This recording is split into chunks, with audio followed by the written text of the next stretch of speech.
Zdravím vás, milí priatelia záhrad. Zamysleli ste sa niekedy nad tým, prečo vaša suseda každý rok vytiahne zo zeme gigantické mrkvy, zatiaľ čo tie vaše pripomínajú skôr malé oranžové prsty? Používate rovnaké semienka, rovnaké hnojivo, ale výsledok je úplne iný. Čo ak vám poviem, že tajomstvo možno nie je v pôde, ale na oblohe? Áno, presne tak.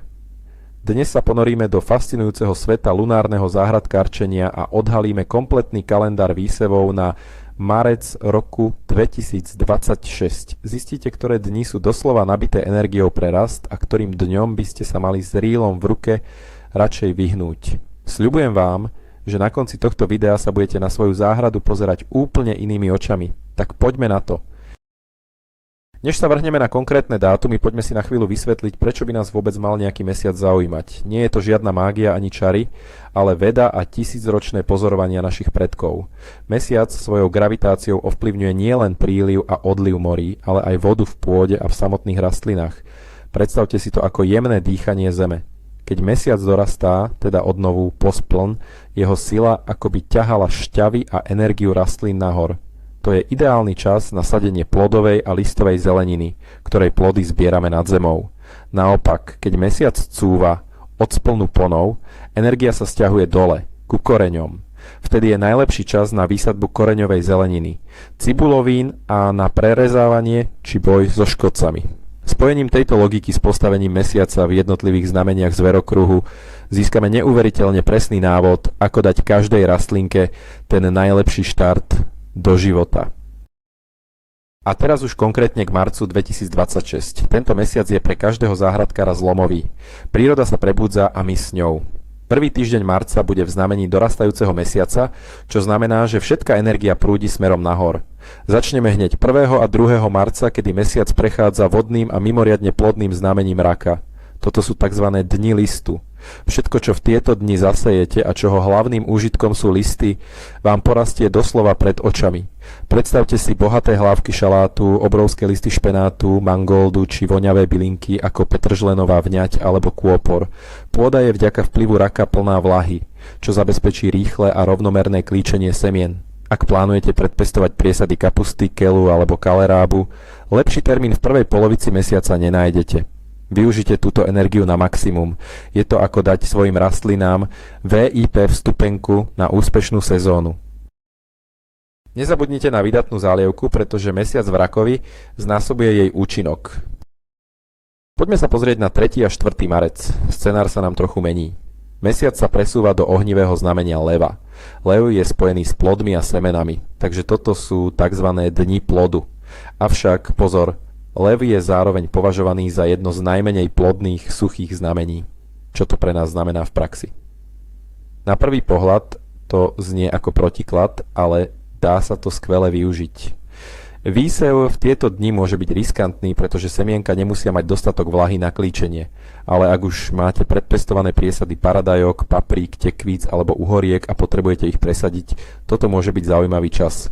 Rastliny budú odolnejšie voči suchu. Čo je však pre tieto dni absolútne ideálne, je príprava pôdy.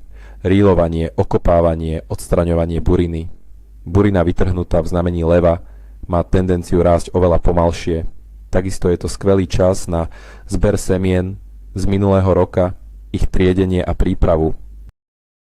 Využite tieto dni na prácu, ktorá nesúvisí priamo s výsevom a pripravte si pôdu na úrodnejšie dni, ktoré čoskoro prídu. 5., 6. a 7. marec nás privítajú v zemskom znamení Panny. A to je skvelá správa pre všetkých milovníkov koreňovej zeleniny. Panna patrí medzi stredne plodné znamenia a vládne koreňom. Keďže mesiac stále dorastá, energia je stále nasmerovaná nahor, ale vplyv Panny ju čiastočne uzemňuje.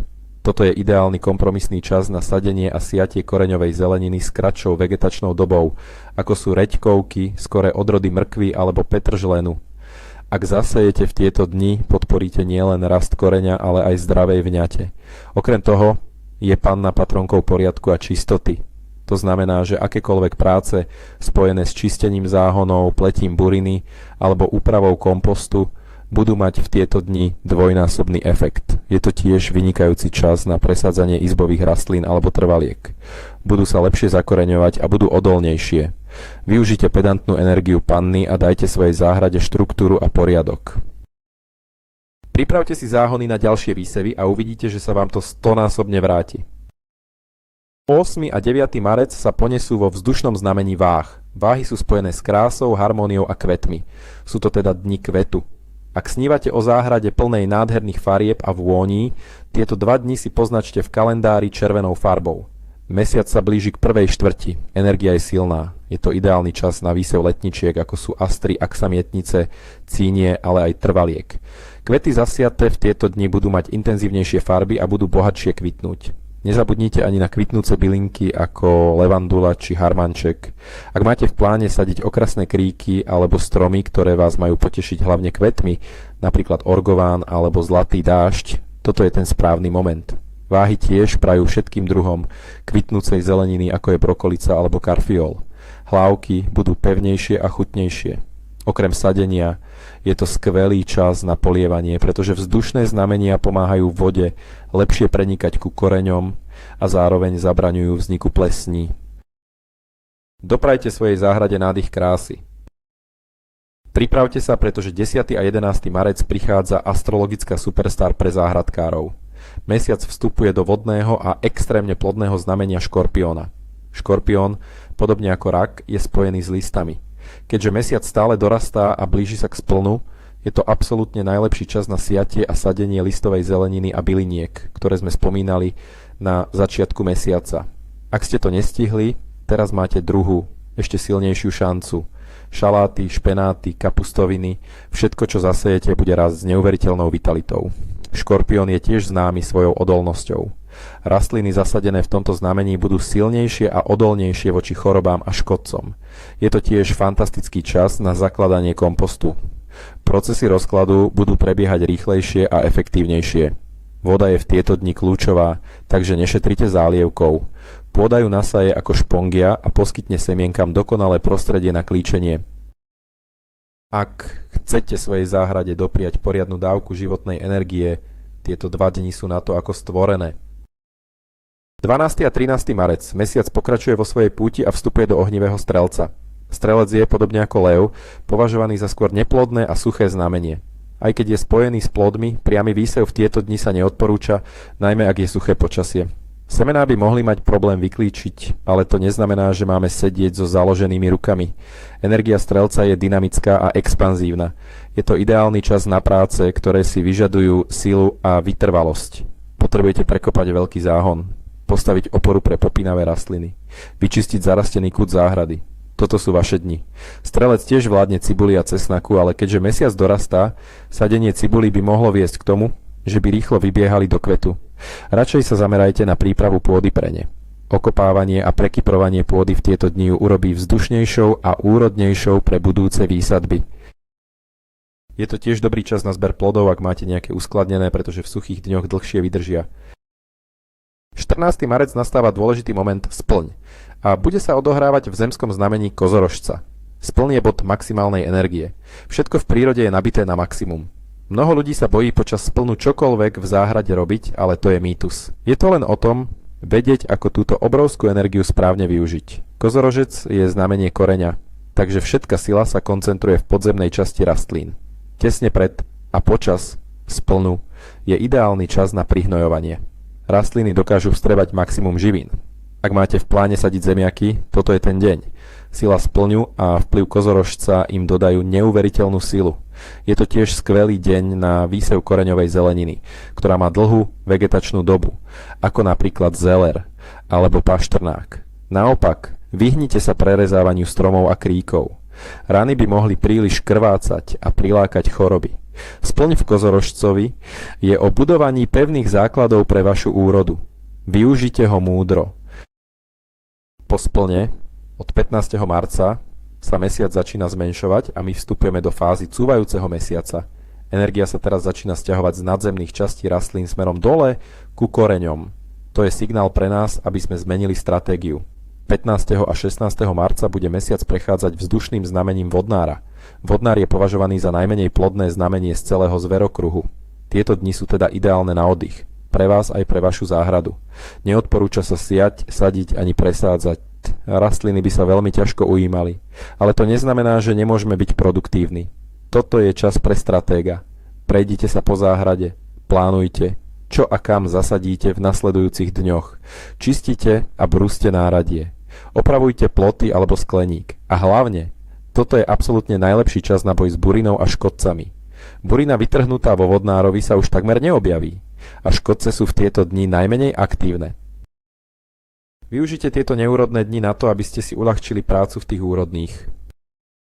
17., 18. a 19. marec prichádza ďalšia skvelá príležitosť. Mesiac sa presúva do vodného znamenia rýb. Ryby sú druhým najplodnejším znamením, hneď po rakovi. A keďže mesiac cúva, je to ideálny čas na výsev listovej zeleniny, ktorá má tendenciu vybiehať do kvetu, ako napríklad špenát alebo azijská listová zelenina. Energia smerujúca dole spomalí tento proces. Je to tiež fantastický čas na sadenie šalátových priesad. Krásne sa zakorenia a vytvoria pevné hlávky. Ryby sú vodné znamenie, takže čokoľvek, čo v tieto dni polejete, bude mať maximálny úžitok. Zálievka prenikne hlboko ku koreňom a rastliny ju dokonale využijú.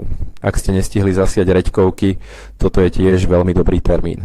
Korene budú šťavnaté a nebudú drevnaté. Dni v znamení rýb sú o tichej, vyživujúcej energii. Je to čas, kedy môžete svojej záhrade dopriať starostlivosť a ona sa vám bohato odmení. Vyhnite sa však okopávaniu, aby ste nepoškodili jemné korienky. 20. a 21. marec. Mesiac sa presúva do ohnivého a skôr neúrodného znamenia barana. Sme stále vo fáze cúvajúceho mesiaca. Čo s takouto kombináciou? Baran je znamenie plodu, ale jeho ohnivá a suchá povaha nesvedčí k líčeniu. Preto priamy výsev semien opäť neodporúčame, avšak energia barana je rýchla, priebojná a skvelá na odstraňovanie prekážok. Toto je ideálny čas na rázne práce v záhrade. Potrebujete vyčistiť pozemok od starých koreňov alebo náletových drevín. Chcete preorať stvrdnutú pôdu? Energia barana vám na to dodá silu. Je to tiež vynikajúci čas na boj s burinou, najmä s tou odolnou, ktorá má hlboké korene. Okopávanie a pletie v tieto dni bude mať dlhodobý efekt. Ak máte v skleníku už rastúce paradajky alebo papriky, môžete ich jemne okopať. Pôda sa prevzdušní a posilní sa koreňový systém. Tieto dni sú o akcii a príprave. Využite ich na to, aby ste si pripravili boisko pre nadchádzajúce úrodné dni. 22., 23. a 24. marec si zapíšte do denníkov, pretože prichádzajú jedny z najproduktívnejších dní celého mesiaca. Mesiac vstupuje do zemského a veľmi plodného znamenia býka. Cúvajúci mesiac v býkovi je absolútne ideálna kombinácia pre všetko, čo rastie pod zemou. Toto je ten najlepší čas na sadenie zemiakov, cibule, cesnaku a na výsev všetkej koreňovej zeleniny. Mrkvy, petržlenu, paštrnáku, cvikly, čierneho koreňa. Všetko, čo v tieto dni vložíte do zeme, bude mať silný, zdravý koreň a bude sa dobre skladovať. Bík je tiež spojený s vytrvalosťou a stabilitou. Je to skvelý čas na sadenie stromov a kríkov, najmä ovocných. Rýchlo a pevne sa zakorenia. Ak plánujete založiť živý plod, urobte to teraz. Rastliny budú husté a odolné. Využite túto uzemňujúcu a produktívnu energiu naplno. Je to investícia, ktorá sa vám vráti v podobe bohatej a chutnej úrody. Nezabudnite na dôkladnú zalievku po výsadbe, bík miluje vlahu. Po mimoriadne úrodných dňoch v bíkovi prichádza zmena. 25. a 26. marec bude mesiac prechádzať vzdušným znamením blížencov. Blíženci sú považovaní za skôr neplodné znamenie a sú spojení s kvetmi. Sme stále vo fáze cúvajúceho mesiaca. Táto kombinácia nie je ideálna na sadenie alebo siatie väčšiny plodín, ale je skvelá na iné činnosti. Blíženci sú o komunikácii a pohybe vzduchu. Je to ideálny čas na prevzdušnenie pôdy, jemné okopávanie okolo rastlín. Pomôže to koreňom dýchať. Je to tiež vynikajúci čas na boj proti škodcom, najmä tým lietajúcim, ako sú vožky. Postreky, aj tie ekologické, budú v tieto dni účinnejšie. Ak máte popínavé rastliny ako napríklad hrach alebo fazulu, toto je skvelý čas na inštaláciu opôr a ich vyväzovanie. Blíženci tiež prajú kvetom, takže ak potrebujete presadiť kvitnúce trvalky alebo izbové rastliny, urobte to teraz. Aj keď je to neúrodné znamenie, pre kvety to môže byť prospešné, pretože podporí kvitnutie na úkor rastu listov. 27. a 28. marec. Mesiac sa opäť vracia do vodného a plodného znamenia raka. Nachádzame sa však tesne pred novom, v tzv. Fáze tmy mesiaca. Energia je veľmi nízka, príroda akoby zadržiavala dých pred novým cyklom. Aj keď je rak veľmi plodné znamenie, v tejto fáze sa neodporúča siať ani sadiť. Semená by nemali dostatok sily na klíčenie a rastliny by boli slabé. Čo teda robiť? Tieto dni sú ideálne na jemnú starostlivosť a čistenie. Môžete opatrne plieť burinu, ale dávajte pozor, aby ste nepoškodili korene okolitých rastlín. Pôda je vlhká, takže to pôjde ľahko. Je to tiež dobrý čas na zálievku, najmä ak je sucho. Voda sa dobre vsiakne a pripraví pôdu na nadchádzajúci nov. Využite tieto dni na pokojné práce, na pozorovanie záhrady a plánovanie prvých krokov po nové. Je to čas na dokončenie úloh a prípravu na nový začiatok, ktorý je už za rohom. 29. marec je tu nov. Mesiac je v ohnivom znamení leva. Nov je bodom absolútneho pokoja a nového začiatku. V deň novu a zvyčajne aj jeden deň pred. A po ňom sa v záhrade neodporúča robiť takmer nič. Je to čas, kedy si má príroda, pôda aj rastliny oddychnúť a načerpať sily na nový cyklus rastu. Kombinácia novu a neúrodného suchého znamenia leva tento efekt ešte umocňuje. V tento deň určite nesejte, nesaďte, nepresádzajte, neokopávajte a ani nepolievajte. Akékoľvek zasahovanie do záhrady by mohlo byť skôr na škodu ako na úžitok. Berte to ako zaslúžený deň voľna pre záhradníka. Môžete si prečítať knihu o záhradkárčení, triediť semienka alebo jednoducho len tak sedieť a pozorovať prebudzajúcu sa prírodu. Tento deň oddychu je rovnako dôležitý ako dni plné práce. Rešpektovanie prirodzených cyklov je základom úspešného lunárneho záhradkárčenia. Nabite si baterky, pretože po nové nás čaká opäť fáza rastu a energie. A je to tu. Po dni oddychu sa cyklus opäť začína. 30. a 31. marec, posledné 2 dni mesiaca, bude mesiac opäť dorastať a prechádzať zemským znamením Panny. Energia sa vracia a smeruje nahor. Panna, ako vieme, je znamenie koreňa. Čo to znamená v praxi? Máme dorastajúci mesiac, ktorý ťahá energiu hore a znamenie Panny, ktoré ju uzemňuje ku koreňom. Toto je opäť skvelý kompromisný čas, podobne ako na začiatku mesiaca. Je to ideálny moment na výsev koreňovej zeleniny, ktorá má profitovať aj z bohatej a zdravej vňate, napríklad petržlen na vňať alebo zeler. Je to tiež vynikajúci čas na sadenie byliniek, najmä tých liečivých. Energia Panny podporí ich liečivú silu. Ak ste nestihli presadiť trvalky alebo okrasné kry, máte poslednú šancu v marci. Pevne sa zakorenia a budú prosperovať. Tieto dni sú tiež skvelé na detailné práce, dokončovanie záhonov, inštaláciu okrajov, jemné pletie. Energia Panny nám pomáha vidieť detaily a dokončiť mesiac s pocitom poriadku a pripravenosti na apríl. Poďme si teraz zhrnúť, čo sme sa naučili a odhaliť tzv. Tabuľku priaznivých dní. Marec 2026 je mesiacom dvoch tvári. Prvá polovica, do splnu 14. marca, je fázou dorastajúceho mesiaca. Toto je váš čas na všetko, čo rastie a plodí nad zemou. Najlepšie dni pre listovú zeleninu a bylinky sú 1., 2., 10., 11. Pre kvety a kvitnúcu zeleninu si rezervujte 8. a 9. marec. Plodovú zeleninu, ako sú paradajky či tekvice, je najlepšie predpestovať a sadiť v dňoch plodu, no v marci sú tieto dni v skôr neúrodných znameniach, preto opatrne. Kľúčové je sledovať vlhkosť pôdy. Sadenie koreňovej zeleniny si nechajte skôr na dni v panne, teda 5. až 7., kde využijete kompromisnú energiu. Tieto dni sú naozaj ako diaľnica k úspechu pre vaše nadzemné plodiny. Ak rešpektujete tento rytmus, vaše rastliny dostanú ten najlepší možný štart. Druhá polovica mesiaca od 15. marca patrí cúvajúcemu mesiacu. Energia sa sťahuje pod zem. Toto je kráľovstvo koreňovej zeleniny a všetkých podzemných prác. Absolútnymi hviezdami sú dni 22., 23. a 24., kedy mesiac prechádza bíkom. Ak plánujete sadiť zemiaky alebo siať mrkvu, pre zimné uskladnenie lepší termín nenájdete. Úroda bude bohatá, chutná a dlho vydrží.